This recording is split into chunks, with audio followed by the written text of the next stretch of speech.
Je vous propose qu'on démarre. Bienvenue à toutes et tous à ce Food Talk organisé par Mimosa en partenariat avec Crélan et Group One. Mimosa, Crélan et Group One, ça fait 4 ans qu'on travaille ensemble pour identifier, accompagner, financer et faire connaître des projets dans le domaine de l'agriculture et d'alimentation. On partage un objectif commun, c'est celui de stimuler et d'accompagner des projets d'entrepreneuriat locaux et durables. Et donc, chaque année, depuis ces 4 ans, on illustre cet engagement par un appel à projet qui permet à 5 lauréats de bénéficier d'un coup de pouce financier de la part de Crélan et d'un coaching en entrepreneuriat de la part de Group One. De notre côté, chez Mimosa, on accompagne tous les projets à réaliser une collecte de financement participatif. C'est notre métier depuis 5 ans qui nous a permis d'accompagner 3500 porteurs de projets et de collecter 35 millions d'euros.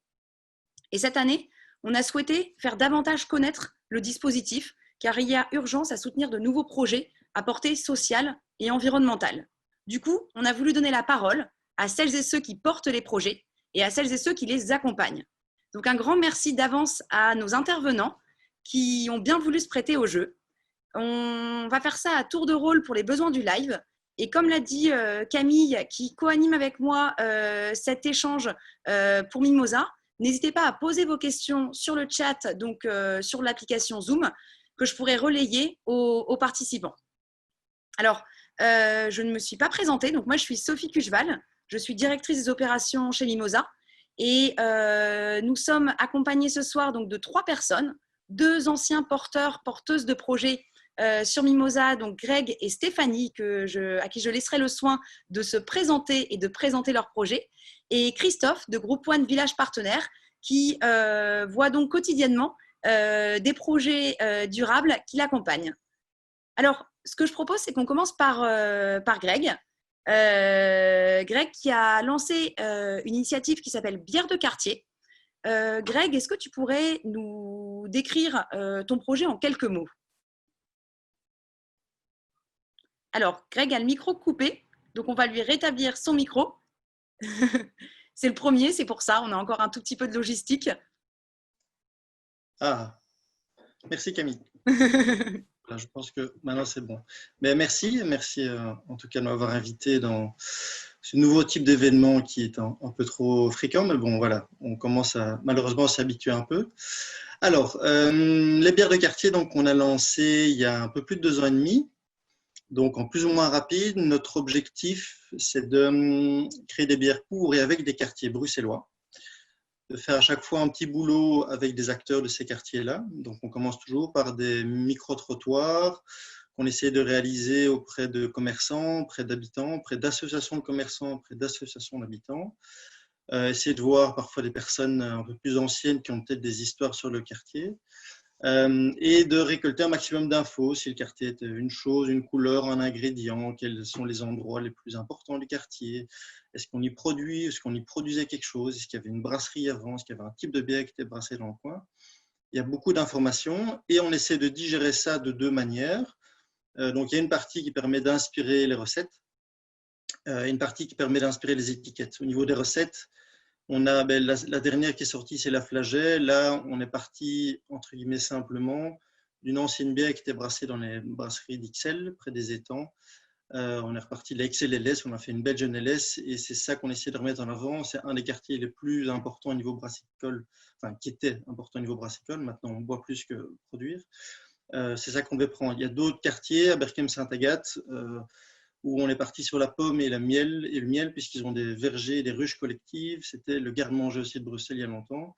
Donc voilà, on se permet de nous-mêmes redéfinir un petit peu le quartier, de voir ce qu'on peut faire dans une bière, et essayer de faire une bonne bière aussi, pas y mettre n'importe quoi juste pour l'histoire.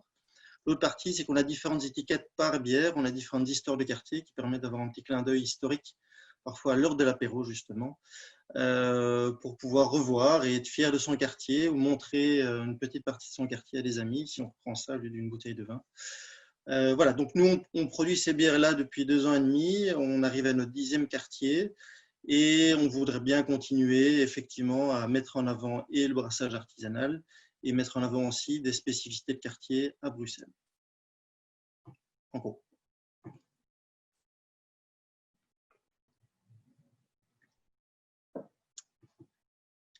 je vois la question Non. qui est prête. Et alors, Greg, est-ce que tu peux nous décrire peut-être, on reviendra sur les 2 ans et demi de montage du projet, de ses débuts à aujourd'hui. Peut-être, si on remonte un petit peu avant, revenir sur ton parcours. Qu'est-ce que tu as fait avant et qu'est-ce qui t'a donné envie de te lancer? C'était quoi ton déclic? Alors, ça fait environ 6 ans maintenant que j'ai lancé ou participé au lancement de différents projets, mais qui étaient toujours liés à des dynamiques locales ou à du soutien à des commerçants de proximité.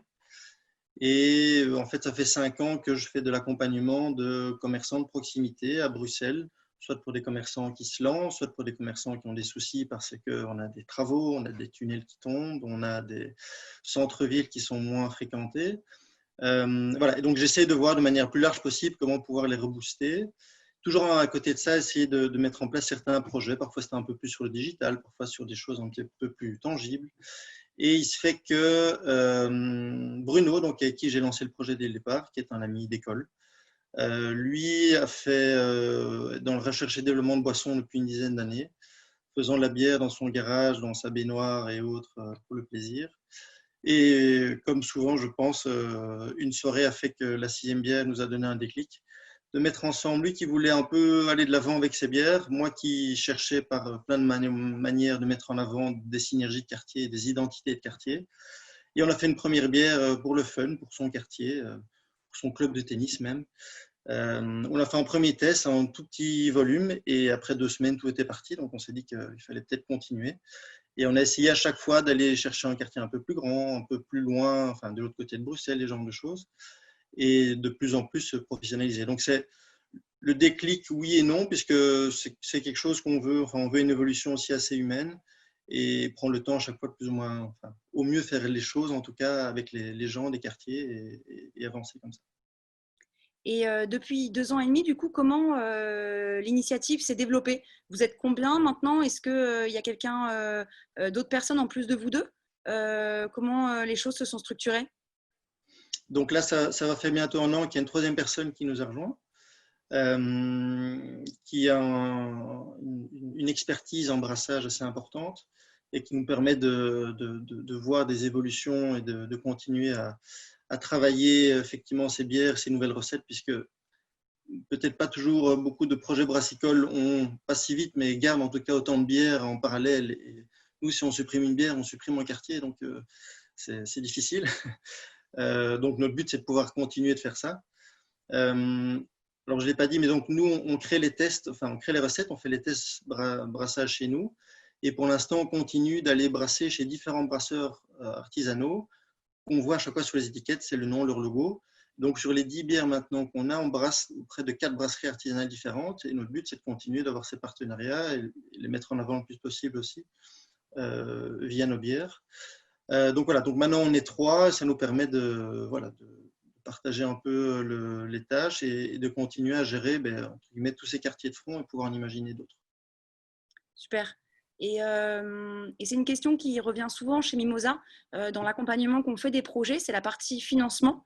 Est-ce que tu peux revenir un petit peu sur la manière dont tu as financé ton projet? Alors, comme on développe le projet de manière douce, on va dire, ça nous a permis de... Alors, on a commencé d'abord avec quelques fonds personnels et assez important au niveau du financement, c'est qu'on a continué et on continue encore plus ou moins, ça dépend des moments et des personnes, à avoir d'autres activités. Et donc, ce qui nous a permis, qui sont toujours liés au quartier ou bien le développement de boissons, ça fait partie de ce qu'on aime faire. Et donc, ça nous a permis de faire gonfler petit à petit, avec nos marges, de gonfler effectivement notre activité sans devoir aller chercher à un moment un énorme paquet d'argent, on va dire. La seule chose qui nous a permis de passer un moment à la deuxième, c'est effectivement, c'est la seule recherche d'argent qu'on a faite, c'était de lancer ce crowdfunding, qui nous a permis à un moment de passer un cap et d'avoir un volume plus important qui nous permettait de générer un peu plus de marge et donc de continuer à la vitesse qu'on voulait avoir, de brasser un plus gros volume et d'avoir de meilleures marges. Donc, on a eu ce petit déclic-là qui nous a aussi, certainement, je pense que quand on va faire une campagne, c'est une recherche d'argent, et une recherche de lien avec une communauté, et une recherche de visibilité. Donc voilà, ça nous a permis, il y a un petit peu plus d'1 an, d'avoir un déclic là et d'avoir un passage aussi, puis parfois ne plus que par rapport à un certain réseau, d'officialiser le fait que maintenant on y va et on ose vous demander de participer parce qu'on y croit et que ça va continuer. Et Voilà. qu'est-ce que tu retiens en particulier de l'expérience de financement participatif? Alors, il y a pas mal de souvenirs par rapport au fait de mettre en place la campagne, de bien la préparer en amont, d'être sûr que quand on démarre au jour 1, on ne vient pas de nulle part parce que c'est une boule de neige, une campagne, comme pour tout et n'importe quoi. Quand on voit que quelque chose fonctionne, on s'y intéresse plus facilement. Et voilà, la communauté est une boule de neige, j'utilise toujours boule de neige, mais bon, c'est vraiment comme ça pour l'instant, on imagine avancer. Ce que je retiens aussi, surtout, c'est peut-être aussi les liens qu'on a avec la communauté après et qu'on essaie de continuer à voir. Ce n'est pas toujours simple, mais bon, on a eu des contacts avec eux durant la crise aussi et le confinement. Des gens qui sans doute nous ont aidés, nous ont achetés ou ont pensé à nous à ce moment-là. Et donc voilà, c'est ça aussi, cette création-là, au-delà des personnes qu'on connaît, qu'on voit peut-être plus régulièrement, c'est d'avoir créé des liens un peu particuliers avec des clients ou des gens qui nous ont découvert parce qu'ils connaissaient Mimosa et qui nous ont vus. Voilà, ça c'est important pour nous. Top. Et alors, au-delà de la partie financement, est-ce que tu as eu l'occasion de te faire accompagner par d'autres structures dans le cadre de l'élaboration du projet? On a eu un accompagnant avec Village Partenaire, Ouais. donc qui fait partie, qui est lié à Groupe One. Et donc là, on a un accompagnement spécifique au niveau justement de nos premiers plans financiers. Donc ça nous a permis quand même d'y voir, parce qu'on n'avait pas, et on n'a pas cette expertise-là dans l'équipe, de pouvoir être aidé sur base de quelque chose de très structuré qui nous a permis assez facilement, sans être grand financier, de pouvoir avancer et de pouvoir avancer un peu plus professionnellement sur base de grandes idées. Ça nous a permis de aussi passer un cap, se professionnaliser un peu. Et ça, c'est une question qu'on a toujours envie de poser à des entrepreneurs. Mais est-ce qu'il y a des erreurs que tu as faites au début, ou même pas au début, que tu as fait plus tard, que tu ne referais pas aujourd'hui dans l'élaboration, la mise en place du projet?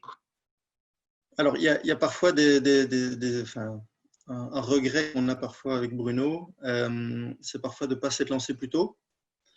Je pense que cette remarque-là, elle est aussi fort liée à notre vie de famille et au fait que si on s'était lancé 5 ans avant d'avoir des enfants, ce genre de choses, ça permet de pouvoir être plus focus et d'avoir un équilibre qui est peut-être plus simple à trouver quand on veut se lancer en tant qu'entrepreneur, puisqu'entrepreneur, on essaie de développer le projet, il n'y a pas de limite.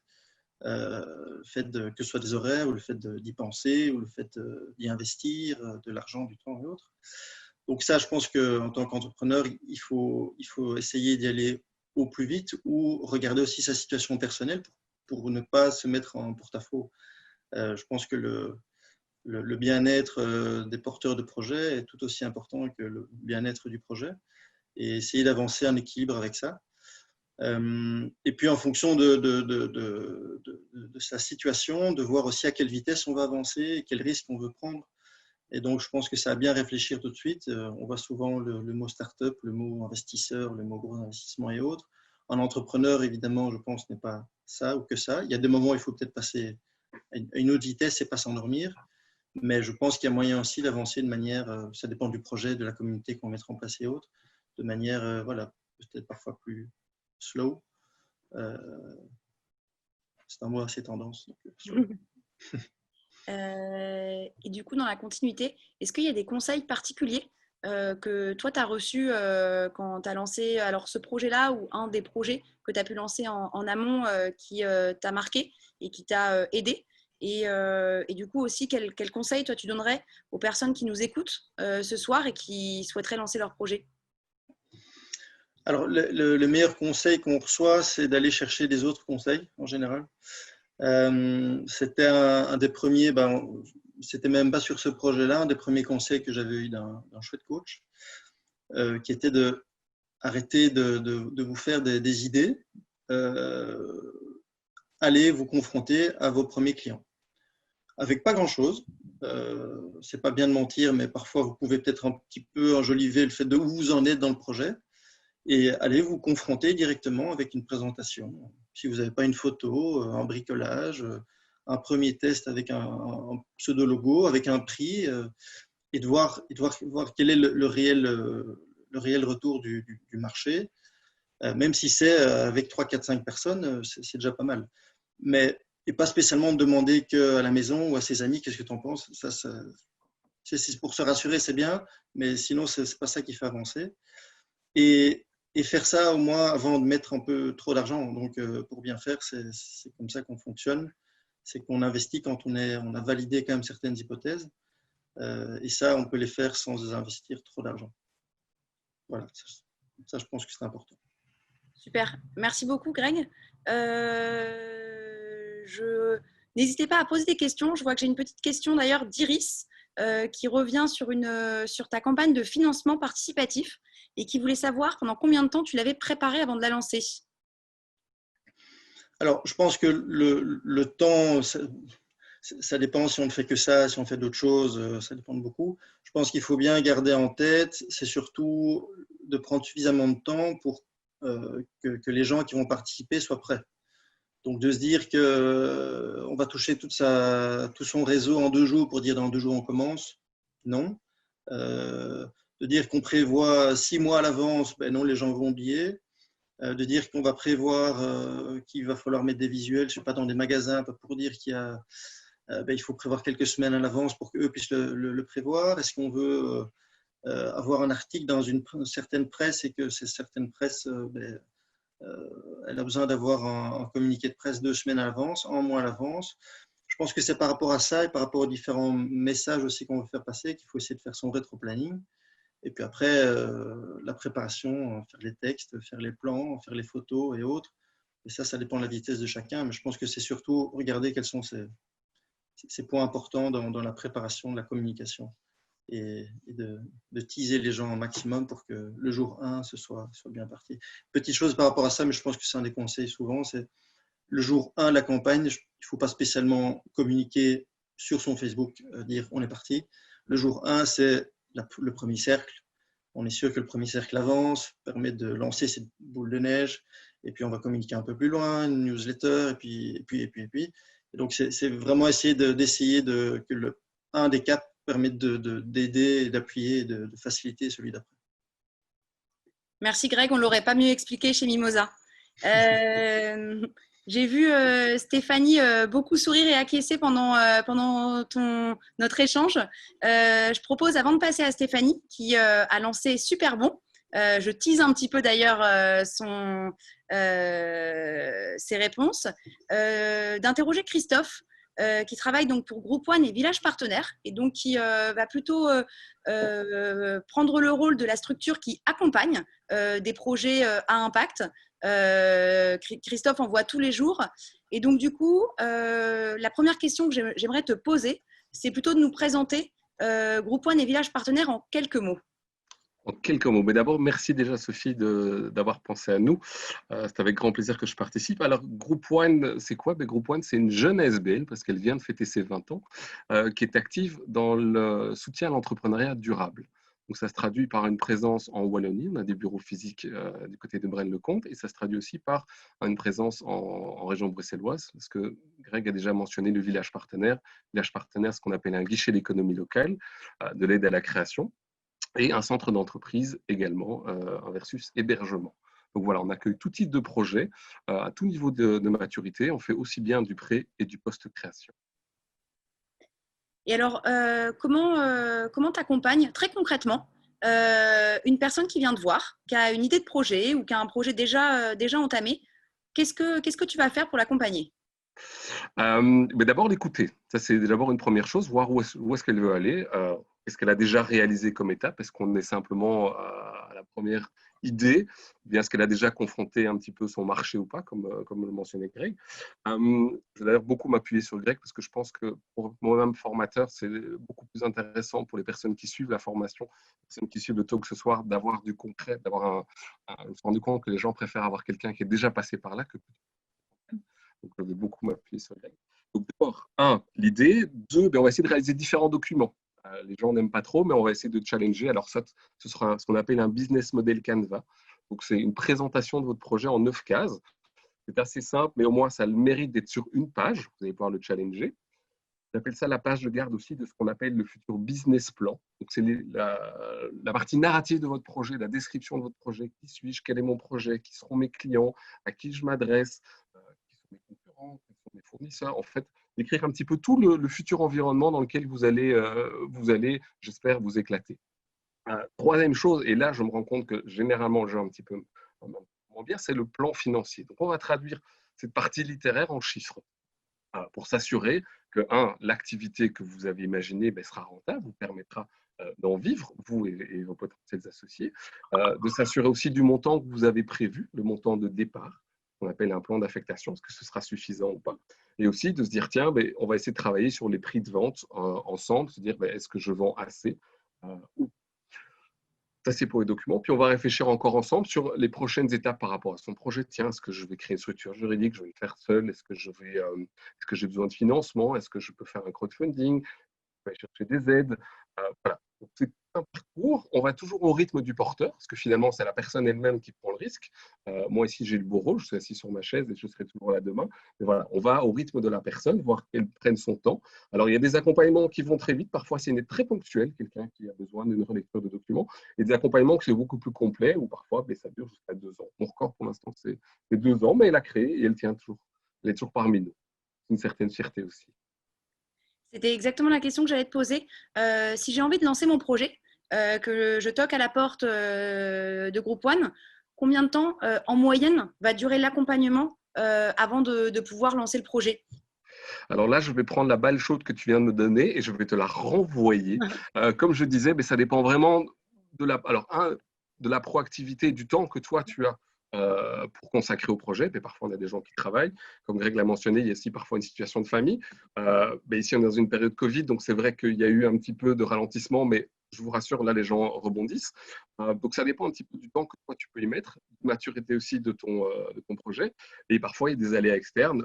Par exemple, si tu veux ouvrir un commerce, si tu es dans une recherche de local, la localisation va être importante. Donc, cette phase de recherche de local peut prendre un peu plus de temps et peut délayer un petit peu le démarrage de ton activité.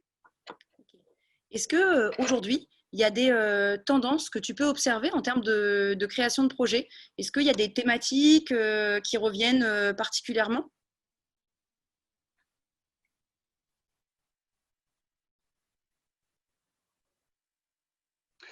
On s'est tourné vers le développement durable et l'alimentation durable, et je pense que c'est là un petit peu qu'on se rejoint avec vous. Donc, on a beaucoup de projets sur l'alimentation durable, sur le zéro déchet, sur l'économie circulaire, donc réutiliser les déchets peut-être d'une entreprise pour en faire un nouveau produit, sur la transformation aussi, des retours aux sources aussi, des besoins plutôt low-tech. Ici, je réfléchis comme ça, je pense à un premier café vélo low-tech pour faire du café, mais il n'y a rien d'électrique dessus, tout se fait à la pédale, des choses comme ça.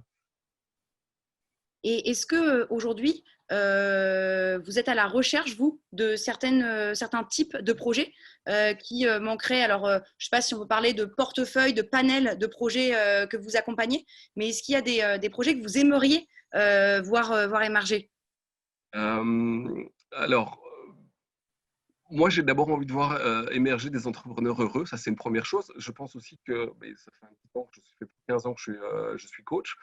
Donc, j'ai vu aussi une évolution par rapport aux porteurs de projets. On a beaucoup plus de gens qui sont maintenant plutôt des trentenaires qui sont en requalification, qui sont en réflexion, des quarantenaires aussi qui reviennent en disant, voilà, moi, j'ai finalement envie de mettre de la valeur dans mon projet.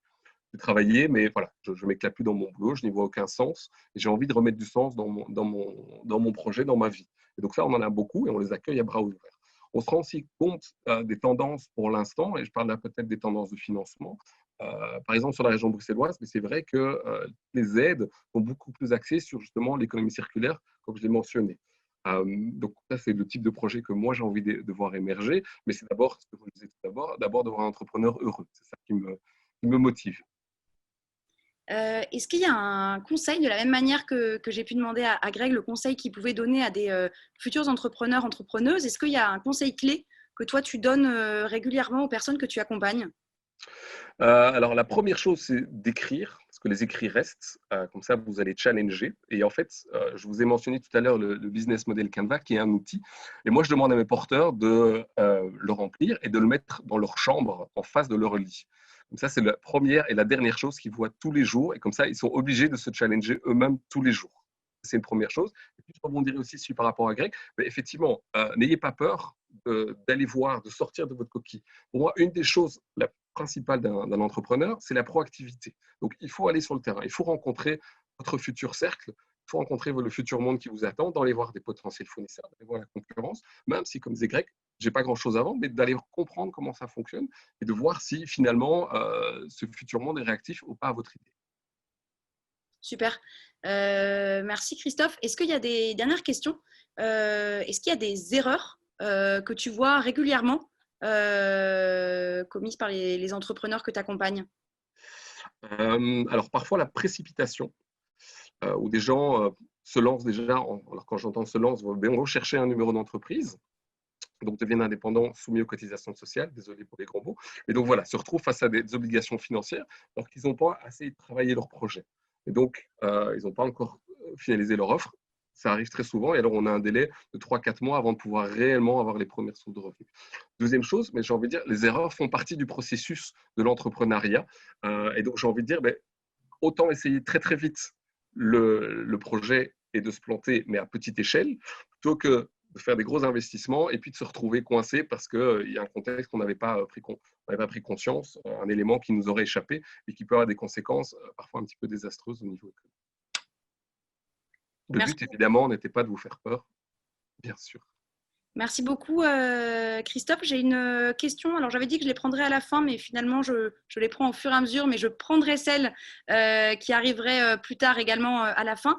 J'ai une question de Luc qui demande le coût de l'accompagnement. Ah, alors là, ça dépend. Malheureusement, la Belgique oblige. Ce n'est pas tout à fait évident. Donc, sur Bruxelles, nos services sont gratuits parce qu'on est subventionné par la région bruxelloise. Donc là, c'est parfait. Par contre, sur la Wallonie, ça dépend. Il y a différents critères et donc parfois, on peut vous obtenir un financement, parfois on ne peut pas. Voilà. Okay. La question de Luc portait effectivement sur la Wallonie. Donc, il faut préciser, c'est ça, en fonction du territoire, en fonction du projet, si l'accompagnement est payant ou peut être pris en charge, c'est ça? Tout à fait. Il y a des chèques création, il y a des chèques société. Voilà, ça dépend dans quel cadre on est. Mais voilà, c'est un petit peu fastidieux à expliquer. Et je fais une jolie pirouette parce que je suis coach en région bruxelloise. Je m'en excuse.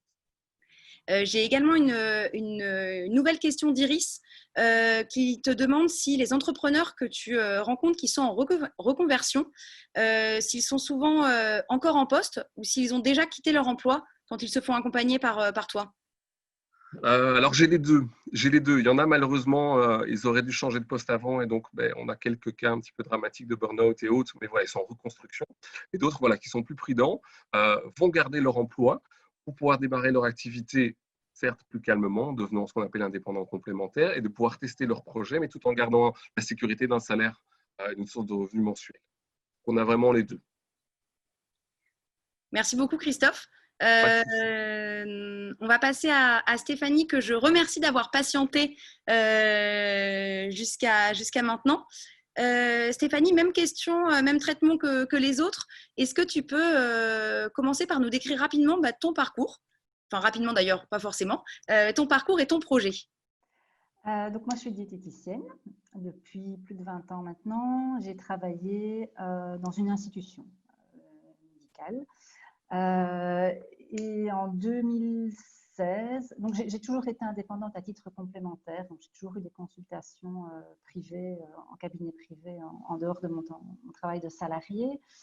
J'ai eu des jumeaux en 2006, j'ai été particulièrement fatiguée et j'étais à la recherche de petits coups de fouet alimentaires, puisque c'est quand même mon domaine, et puis j'adore manger, c'est mon truc.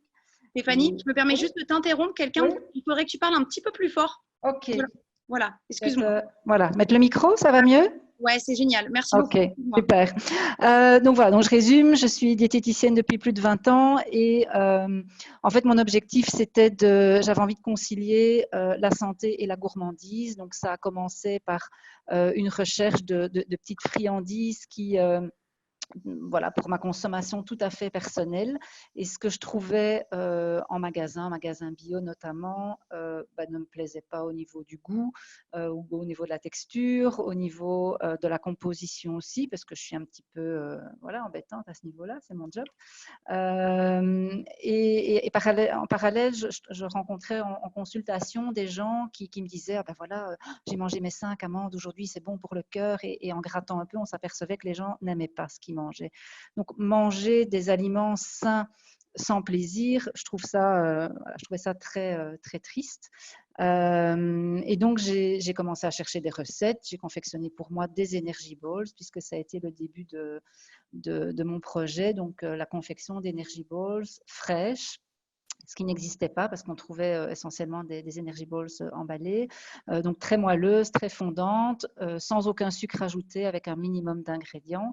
Et ça, c'était fin 2016. Facebook m'a aimablement rappelé hier qu'il y a exactement 4 ans, je faisais ma première production. Comme j'étais indépendante à titre complémentaire, je me suis dit, j'ai rien à perdre. J'ai demandé une autorisation de l'AFSCA que j'ai reçue. J'ai fait une production et je me suis dit, je vais tester, puisque c'est un produit qui plaisait autour de moi. Et donc, j'ai fait un premier événement. J'avais prévu 250 balls et à 16 heures, j'avais tout vendu. Donc, je me suis dit que visiblement, je n'étais pas la seule à apprécier. Voilà. Et donc, j'étais indépendante complémentaire. Je suis indépendante totale depuis janvier 2018. Voilà. Super. Et alors, tu nous as un petit peu expliqué le fameux déclic dont on parle souvent pour se lancer, sauter dans le grand bain de l'entrepreneuriat. Est-ce qu'à l'inverse, il y a des choses qui t'ont fait hésiter et qu'est-ce qui t'a convaincu à y aller? Alors, tu l'as fait progressivement aussi, oui, dans ce que tu dis. Je l'ai fait progressivement. Maintenant, voilà, j'avais déjà un pied dans l'entrepreneuriat d'une autre façon, donc ce n'était pas totalement inconnu. Je m'épanouissais plus du tout dans mon boulot. Voilà, donc je réfléchissais quand même depuis 2 ans à sauter ce fameux pas. Christophe parlait de perte de sens, etc. Bon, j'étais absolument dans ce schéma-là, en me disant, mais voilà, le mi-temps, c'est vrai que ça permet de voir où on va, de tâtonner, de commencer, de lancer. Moi, ce que j'ai quand même remarqué, c'est que travailler à mi-temps, avoir une famille, vouloir conserver un minimum de vie sociale, peut-être dormir un peu aussi, et développer un business à côté, c'est quand même très compliqué. Enfin, en tout cas, pour moi, ça a été, je trouvais difficile. Et donc, à un moment donné, je me suis dit, mais si je ne le fais pas à fond, je ne saurais jamais si c'est possible de développer ou pas les choses. Donc, voilà, j'ai un compagnon formidable qui s'est dit, ben voilà, je soutiens et en attendant qu'il y ait un vrai salaire qui rentre à nouveau et je me suis lancée. Est-ce que tu peux nous préciser comment tu as financé cette activité? Fonds propres. Ouais. Voilà, j'ai commencé, voilà, c'est une gamme d'Energy Balls. Bon, j'ai 7 saveurs maintenant et puis des produits dérivés, mais j'ai commencé avec 2 saveurs. Donc, je n'avais pas besoin d'énormément de matières premières. J'avais des petits robots. Je suis venue à Mimosa pour avoir justement du matériel un peu plus pro. Mais voilà, j'ai commencé avec ce que j'avais à la maison. J'achetais des petites quantités et puis plus ça s'est développé, plus j'ai pu acheter en gros aussi. Donc, ça s'est fait de manière progressive, mais sur fonds propres. Ouais. Ok. Et effectivement, j'allais mentionner, donc, tu as réalisé une collecte sur Mimosa très récemment. Qu'est-ce que tu retiens de l'expérience en particulier? C'est éprouvant, c'est passionnant. Donc, il faut savoir que je l'avais en tête depuis 1 an. Donc, quand j'ai décidé d'envoyer ma candidature, je sais pas, peut-être janvier peut-être, j'avais en tête que je voulais commencer mi-mars. Hein. Donc, ça avait l'air rapide, mais c'était quand même très mûr dans ma tête. Je m'étais beaucoup renseignée, j'avais déjà eu des échanges. Donc, voilà, j'avais quand même déjà un peu préparé le terrain par rapport aux objectifs, à la communication, etc. Mais et je rejoins aussi Greg, hein, tu l'as dit tantôt, j'acquiesçais beaucoup, mais c'est vrai qu'au-delà de l'opération de communication, au-delà de la visibilité, ça a été des rencontres et des échanges vraiment très très riches, des gens voilà, qu'on connaît de nulle part, qui proposent leur aide, qui proposent des tuyaux, des infos, etc., qui m'ont mise en relation avec la fameuse société de mon super robot. Donc voilà, ça a été une émulation assez surprenante aussi. Ça fait plaisir. Donc ça rebooste aussi à un moment donné. Moi, je suis dans ma 3e année où on sait que parfois on est un peu sur un fil. Ça peut parfois stagner, etc. Et donc ça rebooste aussi pas mal. Merci. Est-ce que, alors au-delà on a parlé un petit peu donc, du financement du projet, peut-être plus sur l'accompagnement. Est-ce que toi, tu t'es fait accompagner par des structures ou des partenaires qui t'ont aidé sur le début du projet? Avant de savoir exactement ce que je voulais faire, j'ai fait, mais j'ai perdu le nom, je ne sais plus très bien. J'ai fait un week-end de formation. Voilà, j'avais gagné en plus la possibilité de le faire sans sortir de fonds trop importants. Donc un accompagnement de 3 jours hyper intensif. Donc ça, c'était très chouette, mais c'était en amont. Après, quand je me suis vraiment lancée, quand j'ai commencé Superbon en tant qu'indépendante à titre complémentaire, comme j'étais salariée et que je vis en région wallonne, je ne pouvais pas être accompagnée gracieusement, on va dire, et c'était un budget que voilà, je ne pouvais pas vraiment me permettre si je voulais le mettre dans mes matières premières, mes achats, etc. Et ensuite, quand j'ai démissionné, j'étais lancée et j'ai plus vraiment cherché. Je pense que les modalités ont commencé à changer à ce moment-là d'accompagnement. Donc, il y a plus de possibilités maintenant que quand moi j'ai débuté par rapport à ces accompagnements. En tout cas, moi, il y a des choses qui m'ont manqué certainement. C'est par rapport à tout l'accompagnement tout aux choses qu'il faut penser au niveau gestion financière, rentabilité, etc. Enfin voilà, moi, c'est pas trop mon domaine. Et donc, moi, ça m'a un peu manqué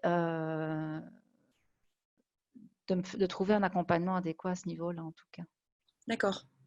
Et tu as fait le choix en plus de te lancer seule dans l'aventure, contrairement à Greg dont on a eu le témoignage.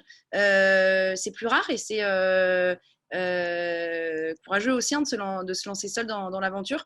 Est-ce qu'il y a quelque chose que tu peux nous dire par rapport à ça? Bon, courageux ou inconscient, je ne sais pas très bien. Ça dépend les jours. Mais oui, comme je l'ai commencé, voilà, ça a été une recherche d'abord personnelle. C'est vrai que ça s'est fait de façon assez fluide et assez naturelle. C'était mon job que je développais en consultation. Ben voilà, je travaille toute seule et c'est comme ça. Donc ça s'est fait de façon assez naturelle. Maintenant, il faut savoir que je fais partie d'un réseau en Belgique qui s'appelle l'Association des mompreneurs, donc un réseau de femmes entrepreneurs qui sont aussi mamans.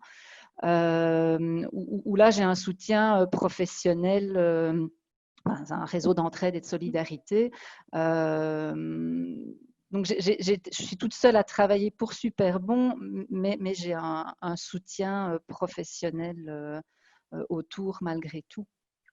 Maintenant, rien ne dit que voilà, les objectifs à l'avenir, c'est de pouvoir éventuellement peut-être trouver voilà, plus de bras et plus de têtes pour avancer. Est-ce que tu as des conseils que tu as eu toi et qui t'ont marqué pendant ton aventure entrepreneuriale et donc également quels conseils tu donnerais aux personnes qui nous écoutent et qui souhaiteraient lancer un projet? On entend souvent parler de la zone de confort, hein, sortir de la zone de confort. Être entrepreneur, c'est sortir de sa zone de confort à peu près 18 fois par jour. Et donc, je crois qu'il ne faut pas en avoir peur. Le conseil que je donnerais, c'est d'oser demander. Ça, c'est quelque chose que moi, j'ai peut-être pas assez fait au début. Peut-être parce que j'étais assez déçue de mon travail de salarié où il y avait des choses un peu compliquées. Mais oser demander, voilà, jamais personne qui, au pire, on a un nom, mais oser demander quand on va, oui, effectivement, Christophe disait, aller voir la concurrence, faire des échanges. Voilà, c'est important d'oser demander et de pas avoir peur d'avoir un refus parce que c'est pas si grave finalement. Merci Stéphanie. J'ai une question de Constance qui veut revenir sur la recette des Energy Balls. Pourquoi avoir choisi les Energy Balls en particulier? Est-ce que c'était compliqué de créer la recette? Alors, pourquoi avoir choisi les dans les secrets.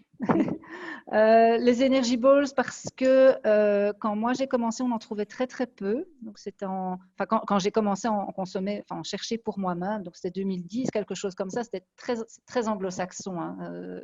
J'ai rien inventé, ça existait déjà. Donc moi j'en faisais revenir parfois d'Angleterre. Et voilà, c'est un format facile, c'est ludique, c'est gai, c'est sympa. Donc rien d'extraordinaire là-dedans. Compliqué de créer la recette, étant donné que moi, je voulais aucun sucre, que je voulais un minimum d'ingrédients, qu'il fallait que ce soit moelleux, que ce soit surtout bon, que ce soit agréable. C'est pas compliqué, il y a des milliards de combinaisons, donc ça a été beaucoup de tests. Et chaque fois que je crée une recette, c'est beaucoup de tests, d'essais, parce que voilà, c'est peut-être trop sec ou pas assez, etc. Donc, non, il n'y a rien de compliqué. Il y a plein de recettes sur Internet. Moi, j'ai créé les miennes pour avoir les valeurs aussi nutritionnelles, mais gustatives qui me convenaient. J'ai embrayé, parce qu'elle parle pourquoi les Energy Balls en particulier. J'ai dérivé très vite sous forme de barre malgré tout, parce que je sais que ça existe aussi. La particularité, c'est que je travaille avec une société belge qui crée des emballages comestibles. Et donc, autant une bowl, c'est pas facile à mettre dans la poche.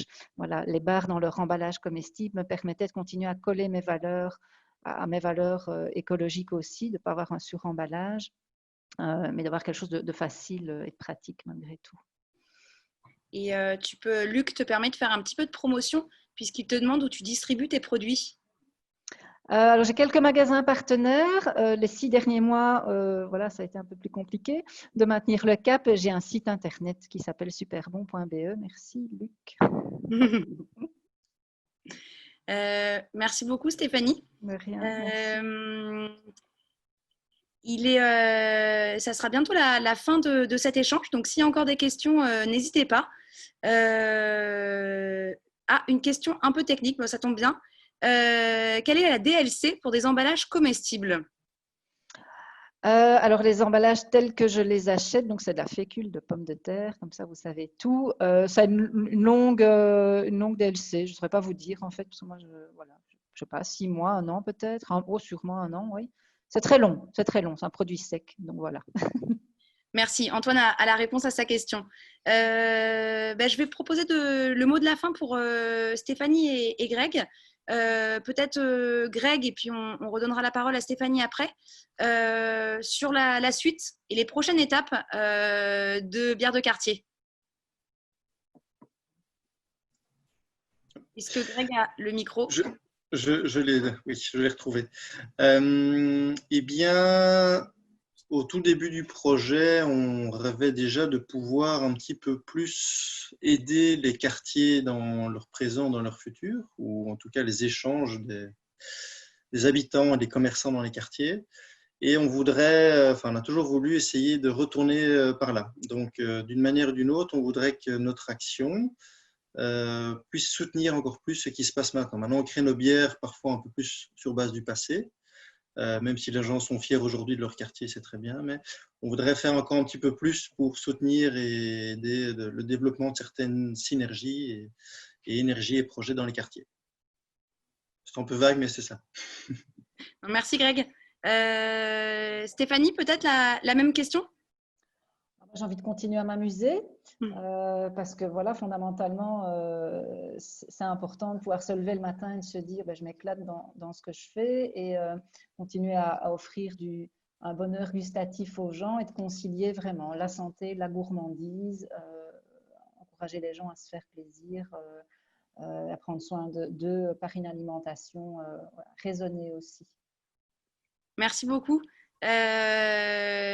J'ai une intervention de Natacha. Vos parcours donnent envie d'entreprendre. Donc, je crois qu'on a réussi le pari de cet échange qui était vraiment celui-là, de donner envie à des personnes d'entreprendre dans des projets à impact social, sociétal, environnemental positif. On en a besoin. Donc, merci beaucoup Greg, Stéphanie et Christophe pour vos témoignages.